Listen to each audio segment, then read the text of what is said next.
Bonjour et bienvenue pour la présentation de cet outil de gestion qui concerne la gestion de stock.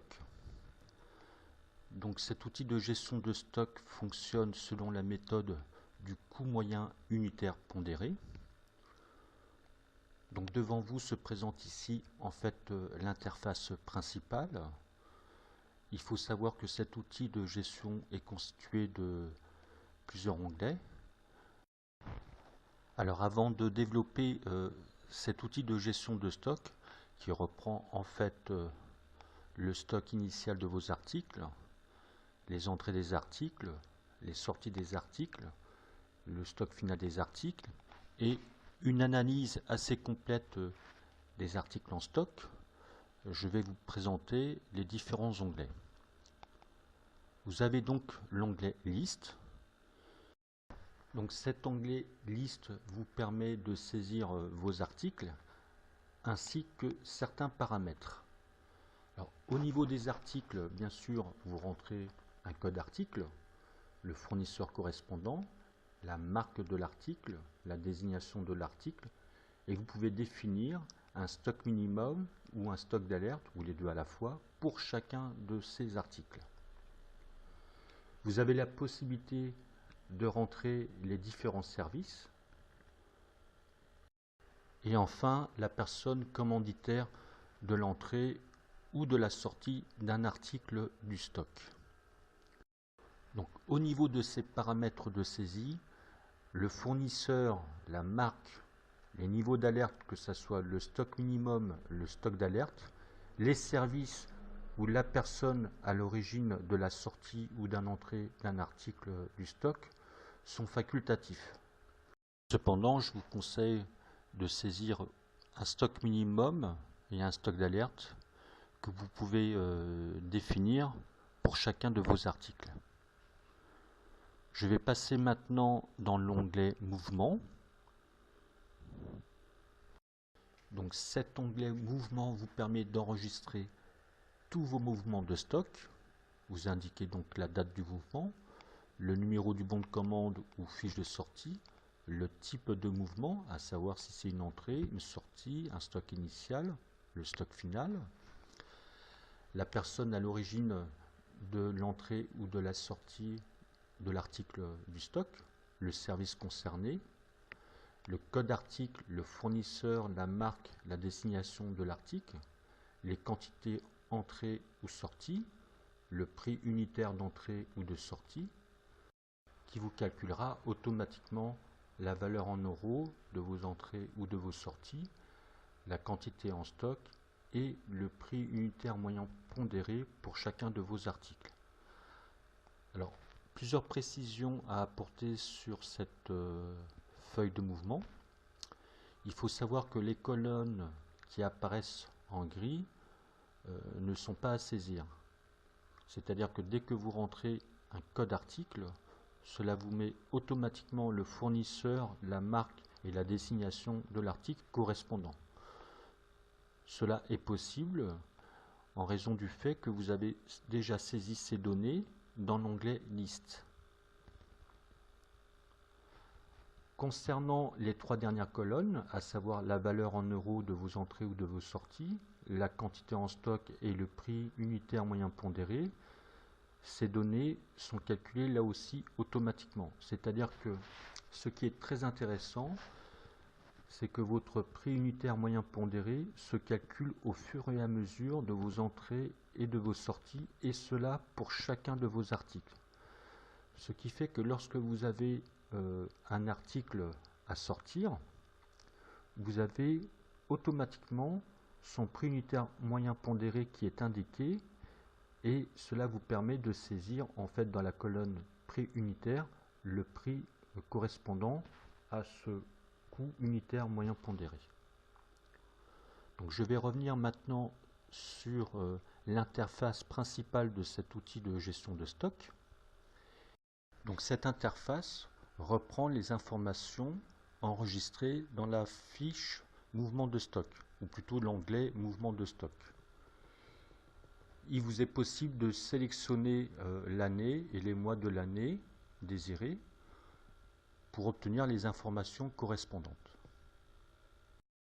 Donc cette interface vous fait ressortir pour l'ensemble de vos articles le stock initial, les entrées, les sorties, le stock final, que ce soit en quantité et en valeur.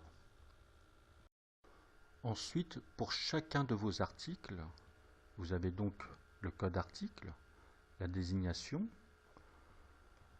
la quantité en stock initial, la quantité entrée, le pourcentage correspondant, un graphique pour représenter, si vous voulez, les quantités, la valeur du stock initial ainsi que des entrées, représentées par un graphique sous forme d'histogramme, les sorties de vos articles, exprimées en quantité, avec le pourcentage correspondant par rapport au total des sorties d'articles, un graphique correspondant aux quantités, la valeur de ces articles sortis du stock, représenté ici par un graphique sous forme d'histogramme, le stock final en quantité, avec le pourcentage correspondant à chacun de ces articles par rapport à la totalité du stock final, un graphique représentant les quantités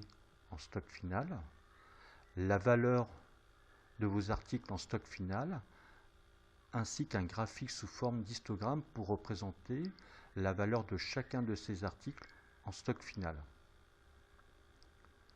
Alors bien sûr, ces données varient selon votre période de sélection, à savoir l'année et les mois. Si par exemple ici je prends donc l'année 2015 et uniquement les mois de janvier à mai, nous voyons qu'en fait que toutes nos données ainsi que les indicateurs en haut ont changé. Vous avez la possibilité de trier vos articles par quantité, soit au niveau du stock initial ainsi que les entrées, soit au niveau des sorties ou bien au niveau du stock final. Alors cette interface de gestion de stock présente une partie très intéressante qui s'appelle analyse des articles en stock. Cette partie en fait analyse des articles en stock reprend les mêmes articles qui se trouvent en fait dans la partie au-dessus. Donc cela reprend donc le code article, la désignation, vous exprime le stock moyen en quantité, le stock moyen en valeur, le prix moyen unitaire pondéré, le temps d'écoulement, enfin, lorsqu'il existe. Donc ici, nous voyons que nous n'avons pas de temps d'écoulement, ce qui est normal, car pour les articles en fait correspondants, nous n'avons eu aucune sortie de stock sur la période sélectionnée. Nous voyons que les sorties ici de stock correspondent à 0. Donc je vais tâcher de faire un tri, voilà, au niveau des stocks de sortie, par exemple, voilà, pour faire apparaître ce temps d'écoulement pour chacun des articles.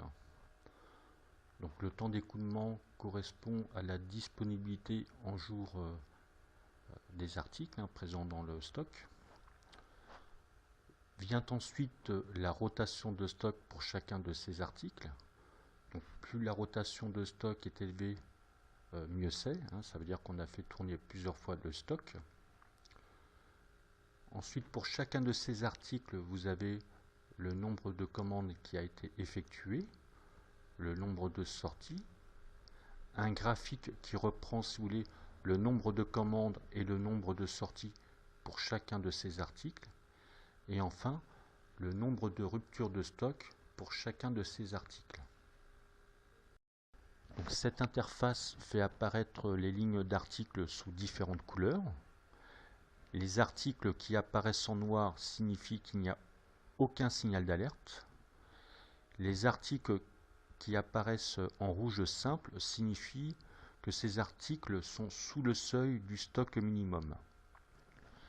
Les articles qui apparaissent en rouge gras sont les articles qui sont sous le stock d'alerte.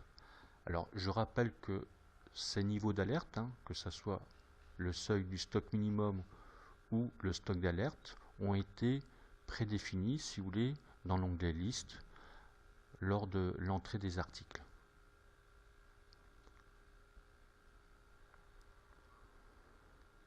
Alors, pour exporter, si vous voulez, ces articles sous les niveaux d'alerte, nous avons une interface qui s'appelle Alerte et qui nous permet d'exporter les articles sous le stock d'alerte, les articles sous le stock minimum ou les deux à la fois. Alors, la sélection, si vous voulez, de la période se fait au niveau de l'interface principale. Donc ici, nous voyons que nous sommes à la fin du mois de décembre 2015. Donc je peux exporter, si vous voulez, les articles correspondant à cette période. Ce qui signifie qu'ici nous sommes bien en 2015. Nous avons sélectionné tous les mois. Nous sommes donc bien à la fin décembre 2015.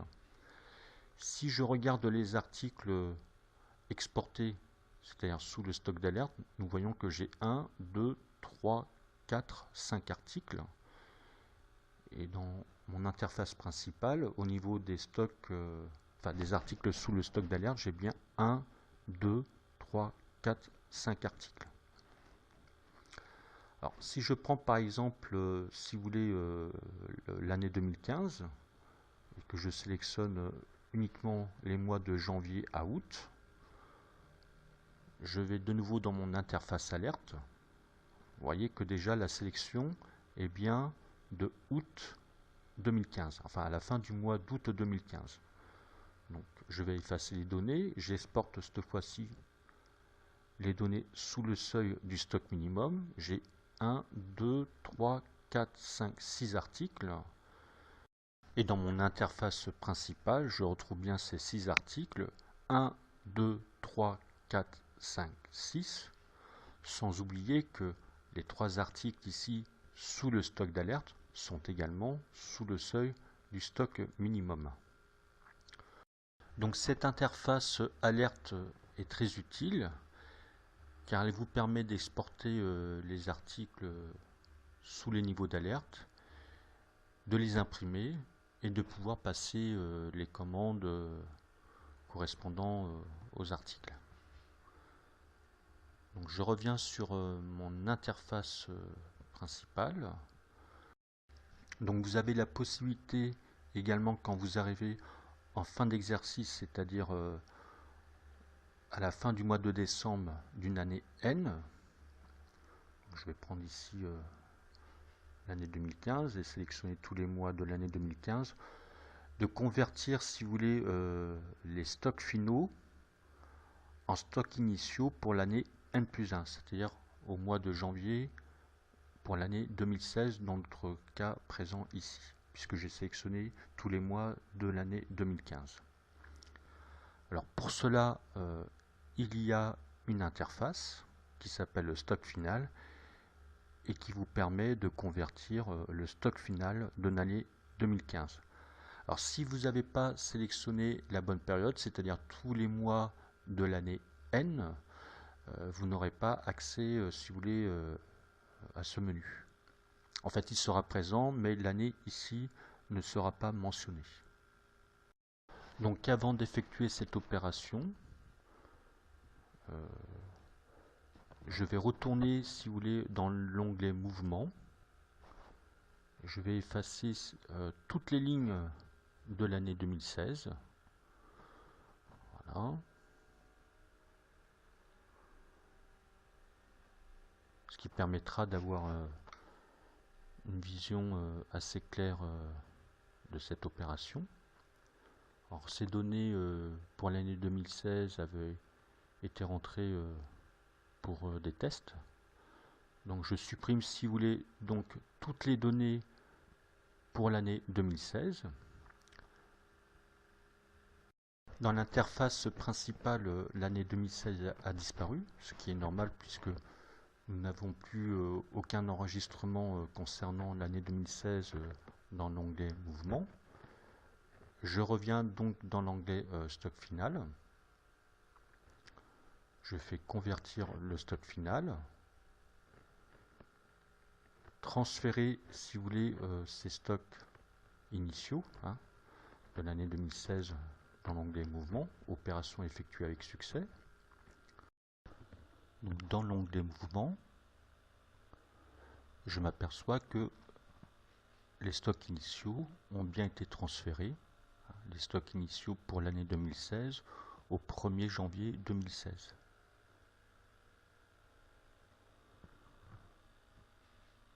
Donc si je reviens dans l'interface principale de gestion de stock, je vais voir apparaître l'année 2016 avec uniquement le mois de janvier, qui va reprendre en fait les stocks initiaux que j'ai transférés et que l'on retrouve en fait ici et également en stock final, étant donné que je n'ai effectué pour le moment aucune opération, que ce soit au niveau des entrées ou des sorties pour la période du mois de janvier de l'année 2016. Alors si je reviens sur l'année 2015, ici je vois que j'ai sélectionné tous les mois. Notre stock final en quantité est de 8088, en valeur 143 934,34 €. Et si je vais maintenant sur l'année 2016, je vais voir que ce stock final, en fait, de l'année 2015, apparaît bien, si vous voulez, au niveau du stock initial pour le mois de janvier 2016. Je retrouve ici ma quantité, 8088, et en valeur 143 934,34 €. Alors, comme je suis au mois de janvier pour l'année 2016 et que je n'ai effectué aucun mouvement de stock, c'est-à-dire d'entrée et de sortie, mon stock initial est égal à mon stock final, qui sont eux-mêmes égaux à mon stock moyen, que je retrouve ici dans l'analyse des articles en stock. Alors, je n'ai toujours pas de temps d'écoulement pour cette période de janvier 2016, puisque je n'ai effectué aucun mouvement de stock et surtout de sortie. Il en est de même pour la rotation de stock, qui est à 0. Pour le nombre de commandes, nous voyons que pour chacun des articles, j'ai le chiffre 1 qui apparaît, ce qui est normal, puisque une commande correspond à une entrée, et le stock initial, en fait, qui se trouve ici pour le mois de janvier 2016, correspond à une entrée, donc à une commande. Nous n'avons pas de sortie, comme nous pouvons le constater dans la sortie des stocks, et aucune rupture de stock, puisque de toute façon, nous n'avons effectué aucun mouvement de stock pour cette période de janvier 2016. Alors, je voudrais juste apporter une petite précision. Lorsque vous saisissez un nouvel article en stock, que vous rentrez, si vous voulez, un nouvel article qui n'existe pas, vous le saisissez donc comme on l'a vu précédemment dans l'onglet liste, au niveau des articles et des paramètres. Et dans l'onglet mouvement, lorsque vous saisissez pour la première fois cet article, vous indiquez bien sûr stock initial et non pas entrée.